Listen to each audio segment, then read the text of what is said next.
नमस्कार मंडळी. सर्वप्रथम सगळ्यांना महाशिवरात्रीच्या खूप खूप खूप शुभेच्छा. तर मंडळी, महाशिवरात्री आली म्हणून मी उपवासासाठी छान असे मस्त खारे शेंगदाणे घरच्या घरी केले आहेत. तर म्हटलं तुमच्यासोबत रेसिपी शेअर करावी. चला तर मग मंडळी, वेळ वाया न घालवता झटपट या रेसिपीला सुरुवात करूया.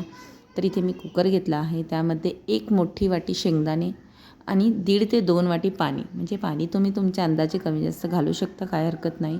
सोबतच त्यामध्ये 1 चमचा मीठ घालायचं आहे, म्हणजे चवीनुसार मीठ घालायचं आहे. मीठ थोडंसं जास्त पडतं घालायचं आहे, कारण आपण जे पाणी असतं ते गाळून टाकतो, त्यामुळे शेंगदाण्याला मीठ कमी लागतं. तर 3 ते 4 शिट्ट्यानंतर कुकर थंड झाल्यावर हे शेंगदाणे शिजलेले मी इथे घेतले आहेत, म्हणजे 4 शिट्ट्या करायच्या आहेत. 4 शिट्ट्यात व्यवस्थितरित्या शेंगदाणे शिजून होतात.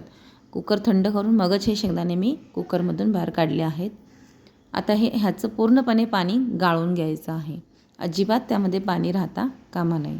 सो मंडळी, पाणी काढून झालेलं आहे. आपण आता ह्याच कढईमध्ये 1 वाटी मीठ घ्यायचं आहे. जे साधं घरचं आपण जे खातो तेच घ्यायचं आहे. त्याला छानपैकी गरम करायचं. अगदी कडक मीठ असं गरम झालं पाहिजे, नाहीतर शेंगदाणे चांगले व्यवस्थितरित्या भाजले जाणार नाहीत. 4 ते 5 मिनटानंतर, म्हणजे 4 ते 5 मिनटं आपल्याला मीठ गरम करायचं आहे छान हाय फ्लेमवर. आता आपल्याला हे शेंगदाणे हाय फ्लेमवरच पूर्णतः, म्हणजे शेवटपर्यंत हाय फ्लेमवरच मिक्स करायचे आहेत, म्हणजेच भाजायचे आहेत. सर्वप्रथम आपण व्यवस्थितरित्या मिठामध्ये हे शेंगदाणे मिक्स करून घ्यायचे आहेत. हे सर्वप्रथम आपल्याला अगोदर असं वाटेल की हे शेंगदाणे होतील की नाही, पण मंडळी नक्की होतील. हळूहळू हे मीठ व्यवस्थितरित्या शेंगदाण्यांना लागेल आणि नंतर ते हळूहळू मीठ शेंगदाणे सोडतील सुद्धा. तर 3 ते 4 मिनटं असंच आपल्याला मिक्स करत राहायचं आहे. मिनटा 2 मिनटाने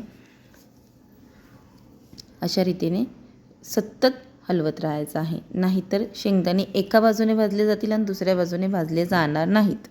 सो मंडळी, मीठ व्यवस्थितरित्या पाणी सोडून आता हे व्यवस्थितरित्या सुकायला तयार आहे. हळू हे मीठ सुकेल. घाबरू नका, व्यवस्थित शेंगदाणे होतील. अशा पद्धतीने प्रोसेस केल्यानंतर हे पहा मंडळी, हळूहळू मीठ वेगळं होत आहे शेंगदाण्यापासून आणि शेंगदाणेसुद्धा छान असे फुलले आहेत, म्हणजे टम्म झालेले आहेत. तुम्ही बघू शकता. मस्तच. थोडीशी हाताची मेहनत आहे, पण शेंगदाणे खायला गरमागरम आणि घरच्या घरी इतके छान शेंगदाणे मिळतात, सांगायलाच नको. मस्तच.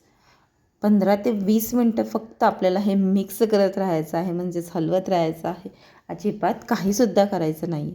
जर तुम्ही हे मिक्स व्यवस्थितरित्या केलं नाही, तर तुमचे शेंगदाणे एका बाजूने भाजले जातील आणि दुसऱ्या बाजूने भाजले जाणार नाहीत. सो मंडळी, ही प्रोसेस तुम्ही अजिबात थांबवायची नाही. तर 1 ते 2 मिनटाला ही प्रोसेस चालू ठेवायची आहे, म्हणजे शेंगदाणे आलटी पलटी करत राहायचं आहे. नाहीतर शेंगदाणे व्यवस्थितरित्या सर्व बाजूने भाजले जाणार नाहीत. तर मंडळी, इथे मला शेंगदाणे भाजायला 15 ते 20 मिनटं झालेले आहेत. तर तुम्ही बघू शकता, मस्त असं शेंगदाणे वरून आणि आतून पूर्णपणे भाजला गेलेला आहे. हे पहा, तुम्ही बघू शकता. तर आता हे शेंगदाणे भाजून झालेले आहेत. आता आपण हे एका चाळणीत काढून घ्यायचे आहेत. ह्याने काय होईल, आपलं हे जे मीठ होतं ते सेपरेट होईल, म्हणजेच वेगळं होईल. अशा रीतीने हाताने चोळून मीठ काढायचं आहे, नाहीतर शेंगदाणे खारट लागतील. हे पहा, अशा पद्धतीने सोबत सालंसुद्धा निघले जातात. थोडंसं गरम आहे तोपर्यंतच मीठ लवकर काढा, सालं काही नंतरसुद्धा निघतील. तर मंडळी, अशा पद्धतीने हे पहा, सालंसुद्धा निघाले आहेत. तर मंडळी, तयार आहेत मस्त असे आपले घरच्या घरी खारे शेंगदाणे. आहे की नाही झटपट रेसिपी. तर मंडळी, तुम्हाला जर माझी ही रेसिपी आवडली असेल तर व्हिडिओला लाईक, शेअर आणि सबस्क्राईब करा. सोबतच बेल आयकॉन बटन दाबायला अजिबात विसरू नका, जेणेकरून तुम्हाला नवनवीन रेसिपीचे नोटिफिकेशन येत राहतील. पुन्हा भेटू अशाच एका नवीन रेसिपीसोबत. वेळात वेळ काढून पूर्ण व्हिडिओ पाहिल्याबद्दल मनापासून खूप खूप खूप थँक्यू.